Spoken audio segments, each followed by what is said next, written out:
Hi friends, आप सभी का स्वागत है स्टडी विथ राहुल 247 चैनल पर।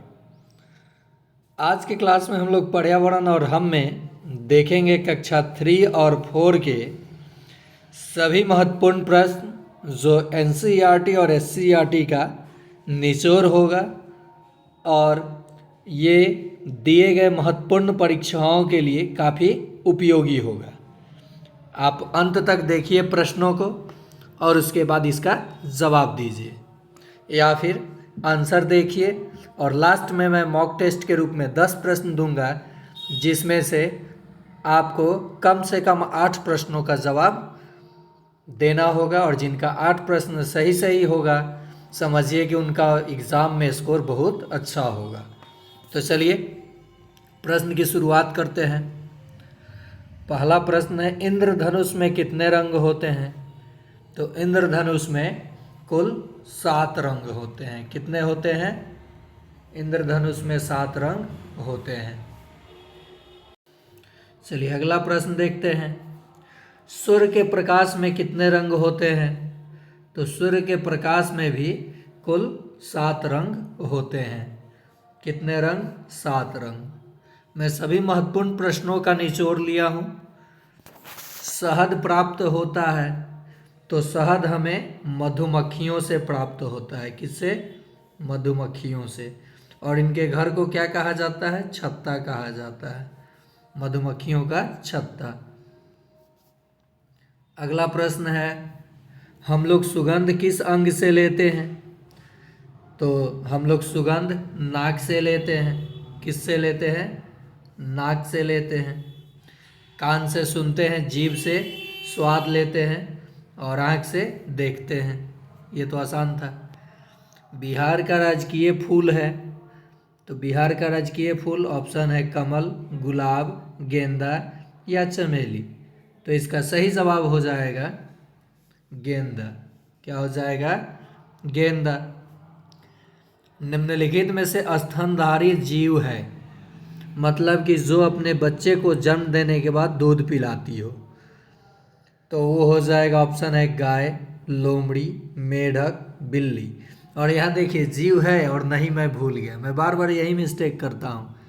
कौन नहीं है? तो सही उत्तर हो जाएगा मेढक। ये अंडप्रजक है और बाकी सब जो हैं वो क्या है? स्तनधारी हैं। तो इसका सही जवाब क्या हो जाएगा? मेढक। चलिए मेढक को हम लोग ये अंडप्रजक में गिनती होता है और इसे हम लोग बोल सकते हैं उभयचर। क्या बोल सकते हैं? उभयचर। उभयचर जो स्थल और जल दोनों में रहते हैं। निम्नलिखित में कौन सा जीव उभयचर है? तो इसका सही जवाब हो जाएगा मेढक। क्या हो जाएगा? मेढक। निम्नलिखित में से कौन सा जीव अंडा देता है? ऑप्शन है सांप, चिड़िया, मेढक, उपर्युक्त सभी। तो इसका सही जवाब हो जाएगा उपर्युक्त सभी। देखिए इसका एक मैं ट्रिक बता रहा हूँ, कैसे आपको पता चलेगा कौन सा जीव अंडा देता है और कौन सा जीव बच्चे। तो जिनका कान दिखाई देगा, आपको कान जिस भी जीव का दिखाई देगा समझिए वो स्तनधारी हैं, और जिस जीव का कान दिखाई नहीं देगा वो अंडप्रजक है, यानी अंडा देते हैं। नेक्स्ट है, बिहार की राजकीय पक्षी है। तो बिहार की राजकीय पक्षी है गौरैया। आंसर क्या हो जाएगा? गौरैया। और देखिए खासकर सक्षमता वाले हमारे शिक्षक साथी जो भी इस चैनल से जुड़े हुए हैं, आप एक दूसरे को ये चैनल शेयर कर दें और साथ ही साथ वीडियो देख रहे हैं तो लाइक करें और एक प्यारा सा कमेंट करें कि आपको कैसा इस चैनल के माध्यम से कैसे पढ़ाया जाता है, आपको किस टाइप का प्रश्न चाहिए, मैं उस पर वीडियो पार्टिकुलर बना देता हूँ। चलिए नेक्स्ट प्रश्न है, और सक्षमता में कम से कम ये जितना प्रश्न लिया हूँ यहाँ से 10 से 15 प्रश्न आपके एग्ज़ाम में पर्यावरण सेक्शन में देखने को मिल जाएगा। ये मेरा वादा है। और यहीं पे बात करूं कि तो गौरैया हो गया। भारत का राजकीय पक्षी तो आपका हो जाएगा मोर। क्या हो जाएगा? मोर। गाय के बच्चे को क्या कहा जाता है? तो इसका सही जवाब हो जाएगा बछड़ा। नेक्स्ट प्रश्न है, खरगोश कहाँ रहता है? तो खरगोश बिल में रहता है। कहाँ रहता है? तो खरगोश बिल में रहता है। बिहार का राजकीय त्यौहार है, तो बिहार का राजकीय त्यौहार है छठ पर्व। कौन सा? छठ। नेक्स्ट है, प्रत्येक वर्ष 15 दिसंबर को मनाया जाता है। तो प्रत्येक वर्ष 15 कह रहे हैं 25 दिसंबर को क्रिसमस डे मनाया जाता है। क्या मनाया जाता है? क्रिसमस। अगला प्रश्न है, सिखों के पूजन स्थल को डैश कहा जाता है? ऑप्शन है लंगर, मस्जिद, मंदिर या गुरुद्वारा। तो इसका सही जवाब हो जाएगा गुरुद्वारा। क्या कहा जाता है? गुरुद्वारा। मुंह के किस अंग की वजह से वस्तुओं का स्वाद पता चलता है? तो इसका सही जवाब हो जाएगा जीभ। किसका? जीभ। और जीभ के 3 भाग होते हैं। एक भाग खट्टापन बताता है, एक तीखा और एक कड़वा। अगला प्रश्न है, निम्नलिखित में से कौन सा जीव निगलकर खाता है? तो इसका सही जवाब हो जाएगा सांप। क्या हो जाएगा? सांप। दांत कितने प्रकार के होते हैं? तो दांत कुल 4 प्रकार के होते हैं और एक वयस्क मनुष्य में कुल 32 दांत होते हैं। दूध के जो दांत होते हैं वो कुल 20 होते हैं। चलिए अगला प्रश्न है, चबाने वाले दांत को क्या कहा जाता है? तो जिसका च से नाम होगा वही चबाने वाला दांत होगा। तो सही जवाब हो जाएगा चवर्णक। क्या हो जाएगा? चवर्णक। और काटने वाले दांत को क्या कहा जाता है? तो कृंतक। और छीलने वाले दांत को कहा जाता है रत्नक।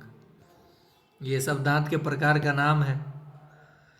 कई बार दांत बदलने वाले जीव हैं, 2 बार वाले हो गए हैं। तो कई बार दांत बदलने वाले जीव हैं सांप और मगरमच्छ। देखिए बहुत सारे जीव जंतु लाइफ में एक बार दांत बदलते हैं और उसके बाद अस्थाई दांत आ जाता है उनका, लेकिन सांप और मगरमच्छ कई बार ये अपने दांत बदल लेते हैं। तो इसका सही जवाब हो जाएगा दोनों। नेक्स्ट प्रश्न है, एक वयस्क मनुष्य में दांतों की कुल संख्या कितनी होती है? तो एक वयस्क मनुष्य में दांतों की कुल संख्या होती है 32। कितनी? 32। खेजड़ी के पेड़ किस राज्य में पाए जाते हैं? तो देखिए अमृता देवी बिश्नोई का नाम आप लोग पढ़े होंगे। अमृता देवी बिश्नोई का अर्थ क्या होता है? 29। बिश्नोई का अर्थ क्या होता है? 29। तो खेजड़ी के पेड़ राजस्थान में पाए जाते हैं। बहुत ही रोचक कहानी है। क्लास 4 के जब पर्यावरण देखिएगा तो एक ब्रैकेट में दिया गया है खेजरीवाला गांव का नाम, जहां पे बहुत सारे 300 लगभग लोगों ने पेड़ से लिपट करके अपनी आहुति दे दी थी, यानी जान गंवा दिए थे पेड़ पौधों की रक्षा में, यानी प्राकृतिक के वो रक्षक हैं। रेगिस्तानी ओक पेड़ किस देश में पाए जाते हैं? तो इसका सही जवाब हो जाएगा ऑस्ट्रेलिया। कहाँ? ऑस्ट्रेलिया। ये आपके घरों के लंबाई जितने होते हैं और इनकी जड़ें लगभग 30 फीट नीचे जमीन के अंदर जाती हैं। नेक्स्ट है, भारत का राष्ट्रीय वृक्ष है। तो भारत का राष्ट्रीय वृक्ष क्या है? तो ये बरगद है। नक्शे में ऊपर दिशा को बताता है। नक्शे में ऊपर किस दिशा को बताता है? ये ऊपर हो गया, ये दाएं तरफ हो गया, ये नीचे और ये बाएं। ऊपर ऊ से उत्तर, ये दाएं तरफ पूरब, दिशा 4 होता है। नीचे दक्षिण, नक्शा जानने से पहले आपको दिशा जानना होगा, और बाएं तरफ पश्चिम। तो नक्शे में ऊपर उत्तर दिशा को बताता है। खेतों से खरपतवार निकालने को क्या कहते हैं? तो खेतों से खरपतवार निकालने को हम लोग निराई कहते हैं। और खेतों में, फसलों में पानी देना क्या कहलाता है? तो ये सिंचाई कहलाता है। क्या कहलाता है? सिंचाई। और जुताई, मिट्टी का उलट पुलट क्या कहलाता है? जुताई। और बीज डालने को क्या कहते हैं? बुआई। चलिए अगला प्रश्न, निम्नलिखित में रबी की फसल है। गेहूं भी है, आलू भी है, सरसों भी है। देखिए अभी तीनों के तीनों आपको फसल देखने को मिल रहा होगा, तो इसका सही जवाब हो जाएगा ऑल, यानी सभी। निम्नलिखित में खरीफ फसल है, तो खरीफ फसल कौन सा है? तो ये धान हो जाएगा। मधुमक्खी के एक छत्ते में कितनी रानी मक्खी होती हैं? तो ये मात्र एक रानी मक्खी होती हैं जो अंडा देने का काम करती हैं। मात्र एक रानी मक्खी होती हैं जो अंडा देने का काम करते, बाकी सिपाही मक्खी, कुछ नर और कुछ मादा। जब इनको शहद मिलता है तो ये नाच करके अपने साथियों को बुला लेते हैं। मधुमक्खी पालन को कहा जाता है, तो ये गलत सेट हो गया है, एपी कल्चर। क्या कहा जाता है? एपी कल्चर कहा जाता है। मधुमक्खी पालन को क्या कहा जाता है? AP culture. काकोलत जलप्रपात बिहार के किस जिले में स्थित है? तो काकोलत जलप्रपात बिहार के नवादा जिले में स्थित है। बर्फ के घर को कहा जाता है, तो बर्फ के घर को कहा जाता है इग्लू। भारत का राष्ट्रीय गीत किसने लिखा? तो भारत का राष्ट्रीय गीत का है, यानी वंदे मातरम, तो सही जवाब हो जाएगा बंकिम चंद्र चटर्जी। और राष्ट्रगान कहता तो रविंद्रनाथ टैगोर। हमारा राष्ट्रगान किसने लिखा है? तो इसका सही जवाब हो जाएगा रविंद्रनाथ टैगोर। बांस का घर किस राज्य में बने होते हैं? तो बांस का घर असम राज्य में बने होते हैं।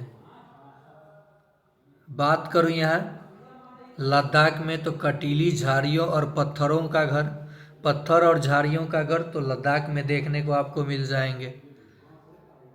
मिट्टी का घर, तो ये बिहार और राजस्थान में, तो अधिकतर यहाँ ऑप्शन में क्या है? राजस्थान, क्योंकि गर्मी यहाँ ज़्यादा होता है, तो यहाँ मिट्टी के घर आपको देखने को मिल जाएंगे। मकड़ी के कितने पैर होते हैं? तो मकड़ी के कुल 8 पैर होते हैं। कितने? 8 पैर। कबड्डी में एक टीम में कितने खिलाड़ी होते हैं? तो एक टीम में कुल 7 खिलाड़ी होते हैं। चलिए अब मॉक टेस्ट के लिए आपका प्रश्न आ गया, जिसका जवाब आप सभी को कमेंट बॉक्स में देना है कि किसका उत्तर क्या है। ये 1 नंबर प्रश्न आप लोग मान लीजिएगा। भारत में कुल कितने केंद्र शासित प्रदेश है? ऑप्शन है 8, 7, 6 या 5। चलिए दूसरा प्रश्न है, बिहार में कुल कितने प्रशासनिक इकाई हैं? ये सक्षमता 1 में भी प्रश्न देखने को मिला था। मतलब कितने प्रमंडल हैं? क्या है? प्रमंडल। कितने प्रमंडल हैं? अनुमंडल नहीं, प्रमंडल। तो बिहार में कुल कितने प्रमंडल है? 8, 7, 6 या 9। तीसरा प्रश्न, बिहार में देखिए 2 बार कुल हो गया है, कुल कितने ज़िले हैं? यानी बिहार में कुल कितने ज़िला हैं? तो आपको इसका जवाब देना है 32, 28, 38 या 48। चौथा प्रश्न, असहयोग आंदोलन कब हुआ था?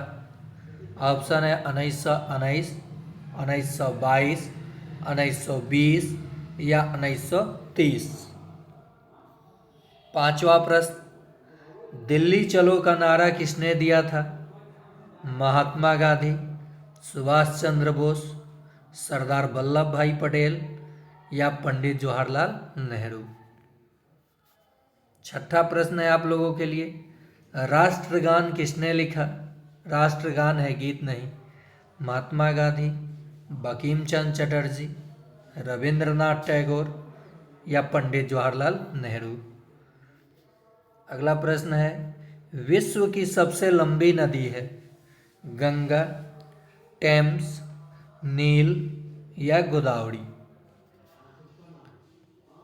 आठवां प्रश्न, बिहार में कुल कितने लोकसभा की सीटें हैं? 243, 75, 40 या 12। और सेकेंड लास्ट प्रश्न, संविधान सभा के अस्थायी अध्यक्ष कौन थे? राजेंद्र प्रसाद, भीमराव अंबेडकर, सच्चिदानंद सिन्हा या बी.एन. राव। और आज का आखिरी प्रश्न मॉक टेस्ट के लिए, भारतीय संविधान कब लागू हुआ?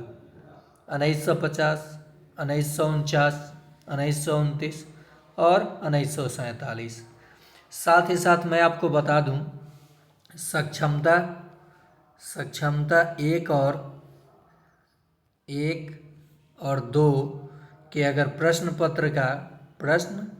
पत्र का हल आप देखना चाहते हैं तो जाकर के प्लेलिस्ट में चेक कर सकते हैं। केवल प्रश्न पत्र का हल के लिए भी प्लेलिस्ट बना दिया हूँ। और साथ ही साथ अगर नहीं मिल पा रहा है तो आप डिस्क्रिप्शन बॉक्स में जाएंगे तो इसका लिंक मैं दे दिया हूँ और प्लेलिस्ट का भी लिंक सक्षमता के लिए दे दिया हूँ। आप देख सकते हैं कि किस प्रकार से प्रश्न पूछा गया था और आपको कैसे प्रश्न को बनाना है और 120 अंक कैसे लाना है। आज के लिए इतना ही। पसंद आया तो लाइक कीजिए, शेयर कीजिए, सब्सक्राइब कीजिए।